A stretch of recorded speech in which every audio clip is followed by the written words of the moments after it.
I'm actually going to cut to the chase and talk about the real deal. Where's the money, right? I'm going to talk about how do we optimize ROI of health IT. My name is Ujjwal, and thanks, Kumar, for that introduction. I'm the Senior Clinical Specialist for Elseiver, a global information analytics company leading the way in science and health. So first things first, what is ROI? Right. So the emergency physician in me wants to take ROI at its face value for its regular connotation, right? But the clinical informaticist in me, the PhD guy, is aching for a table of abbreviations because this has not been specified, right? So ROI could mean a bunch of things. To the nurses in the room and to infection control teams, ROI means risk of infection, right? To most of us burdened by home loans, car loans, educational loans, ROI means rate of interest, right?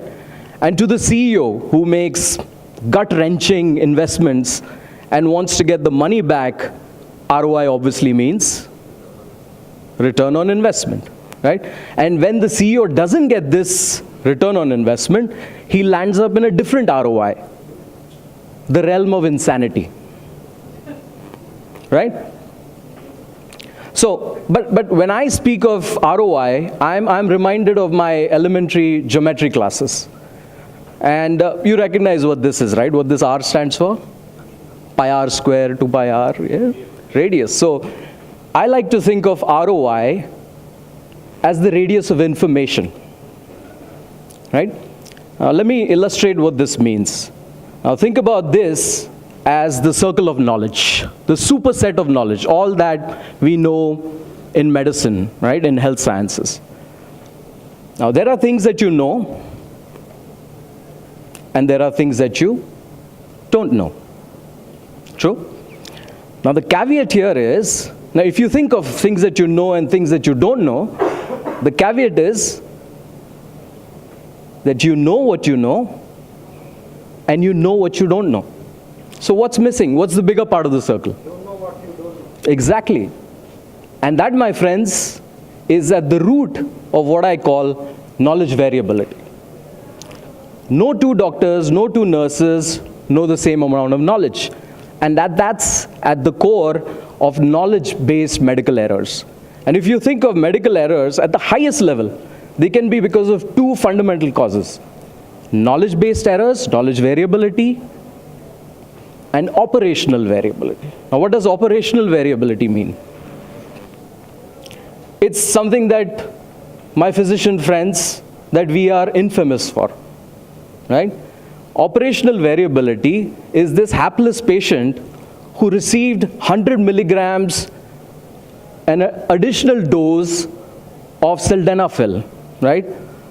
Not a good drug to have when you're suffering from pulmonary hypertension. Viagra, not 100 milligrams more. So that's operational variability, prescription errors. And there are, a host of other errors if you think of. And if you look at most of our, health IT and quality initiatives, they are mostly directed towards operational variability, right? And what we are missing out in the bargain is the knowledge dilemma and not addressing knowledge-based errors. And when you speak about the knowledge dilemma, there are two concepts: diffusion of medical knowledge and doubling of medical knowledge. What does this mean? Diffusion is the time it takes for knowledge to enter from research into practice. Now think about the time when Semmelweis came up with this theory that if you wash your hands, patients will get, lower puerperal infections, right? We still don't wash our hands, do we? Low compliance, so diffusion is low. Any guesses how long diffusion time is? How long does it take for knowledge to move from theory to practice? There you go. Somebody is well read. 17 years. Now think about the other concept. It's doubling time of medical knowledge. How long does knowledge take to double? All that we know in medicine to go from X to 2X. How long does that take? I'll give you an estimate. Back in 1950, this used to be 50 years. It used to take 50 years for medical knowledge to double. Now guess what that figure will be in 2020? A rough guess. A year, 2 years? 73 days. Medical knowledge will double every 73 days. So this is what I call the knowledge dilemma. On the one hand, it takes 17 years for research to move into practice. And on the other hand, knowledge is doubling every 73 days. So in short, it's humanly impossible to practice medicine, right? And to add to that, we have an excellent habit of not reading, most of us. I mean, some of us are well read, but most of us don't have the time to read. And I'm reminded of a person I admire truly. You recognize who this is? It's not Friedrich Nietzsche, all the philosophers here. Don't go by his mustache. So Sir William Osler says, it's astonishing with how little reading a doctor can practice medicine. But it's not astonishing how badly he may do it. Right? And this, my friends, comes with a cost. The cost of knowledge. What is the cost of knowledge? $10 million was the estimate of the cost for adverse events in one of the tertiary care centers. So you say, let's standardize care. We'll get all doctors to create protocols and create guidelines, etc. So that costs $3 million for developing order sets.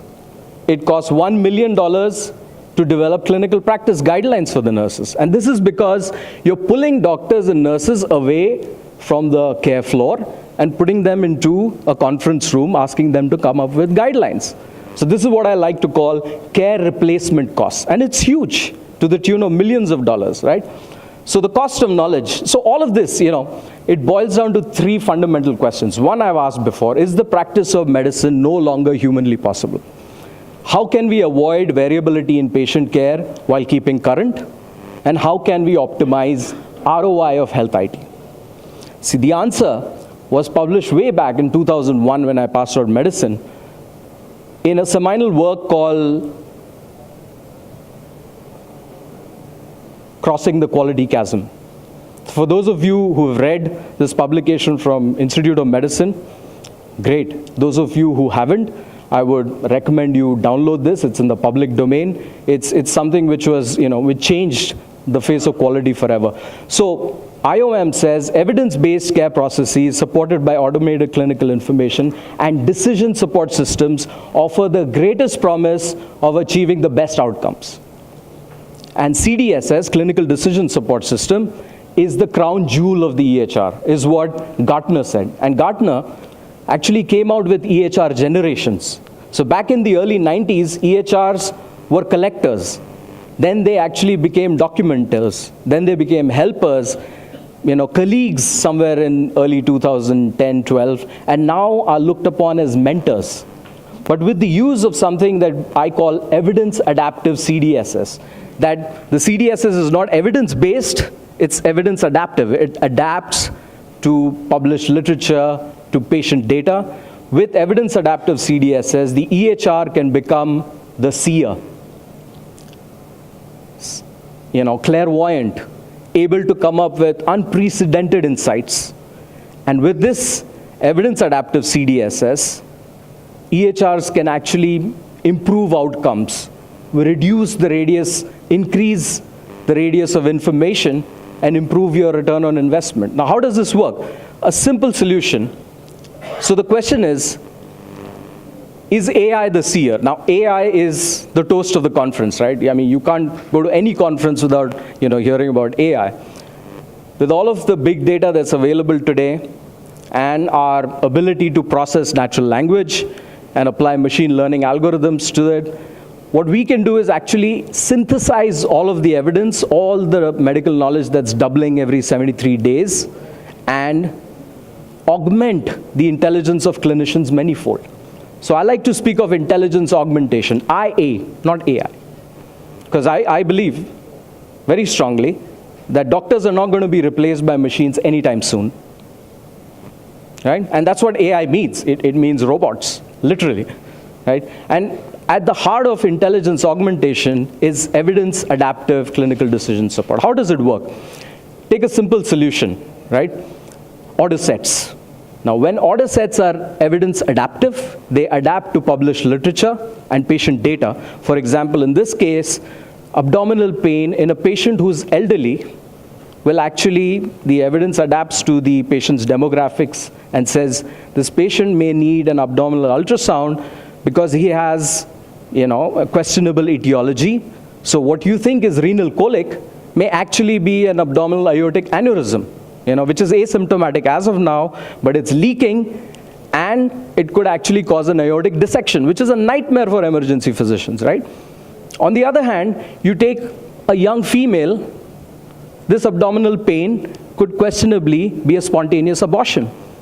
It could be an ectopic pregnancy. So this is how the evidence will adapt to patient data, and at the same time, you're not bothered about the published literature because this is being, developed and linked to your EHR in real time. It's being done by humans now, but soon enough, this will be done by machines.